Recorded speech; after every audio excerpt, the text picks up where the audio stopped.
अच्छे इधर हमें अच्छी बातें याद रहना शुरू होता है। अच्छी बातों के अनुसार हम अच्छे कर्म कर सकते हैं, क्योंकि जो संकल्प है वही हमारे कर्म का बीज है।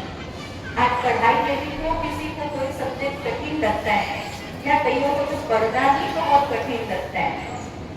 उसका कारण है कि हम जो पढ़ते हैं उसके प्रति हमारा ध्यान नहीं है।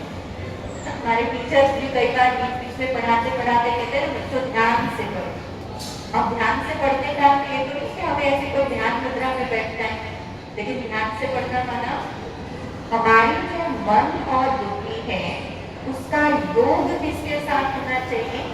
पुस्तक के साथ, पढ़ाई के साथ, टीचर के साथ। तो योग का अर्थ होता है कनेक्शन। तो परमात्मा ने हम आत्माओं को इतना सुंदर ज्ञान दिया कि हम जब आत्मा समझेंगे तो हम जहाँ अपनी बुद्धि को एकाग्र करना चाहे वहाँ हम एकाग्र कर सकते हैं। तो राज्यों की बहुत सुंदर विधि है, इसके आज विस्तार में हम नहीं जाएंगे, लेकिन आप बच्चों को भी एक हम ईश्वरीय निमंत्रण देते कि संडे के दिन छुट्टी रहती है ना, तो जैसे आप बाकी दिन तो यहाँ आकर के पढ़ते हैं, आपको पढ़ाई का भी बहुत लोड होता है, लेकिन फिर भी संडे एक दिन छुट्टी रहती है, तो आप छुट्टी के दिन आपके आसपास जो भी ब्रह्मा कुमारी उसका ईश्वरीय विश्वविद्यालय है ना, यहाँ पर आप 10-15 मिनट आकर के यहाँ का राजयोग यदि सीखते हैं तो आपको अपने जीवन में, पढ़ाई में या और भी आगे बढ़ने में इसका बहुत सपोर्ट मिल सकता है। क्योंकि राजयोग के द्वारा हमारे अंदर गुणों के साथ साथ शक्तियां भी जागृत होती हैं। तो हम आपको बताएं कि जैसे ये जो शरीर है, कहते हैं शरीर के लिए मिट्टी से बना और मिट्टी में मिल जाए।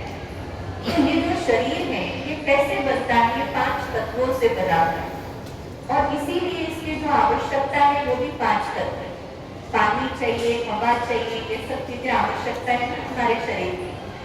भोजन चाहिए क्योंकि 5 तत्वों से बना है।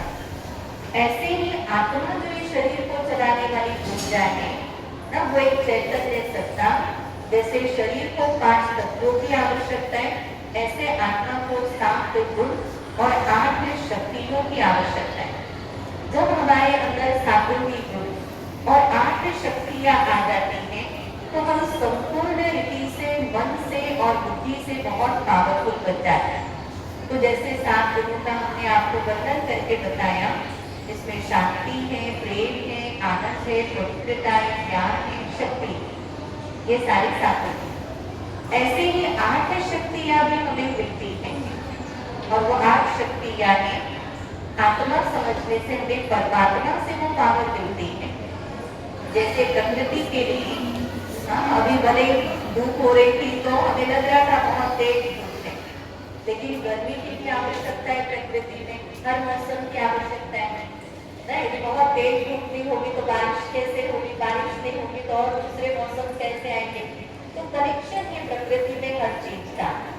ऐसे ही जब हम आत्मा समझते तो हमारा परमात्मा से भी कनेक्शन जुड़ता है और परमात्मा से हमें अष्ट शक्तियां मिलती है, जिसमें सबसे पहले हमारे जीवन में आती है सहन करने की शक्ति, फिर हमें निर्णय शक्ति प्राप्त होती है, फिर हमें परखने की शक्ति प्राप्त होती है, फिर हमें सहयोग करने की शक्ति प्राप्त होती है, हमें परमात्मा से समाने की शक्ति भी प्राप्त होती है और विस्तार को संकीर्ण करने की शक्तियां।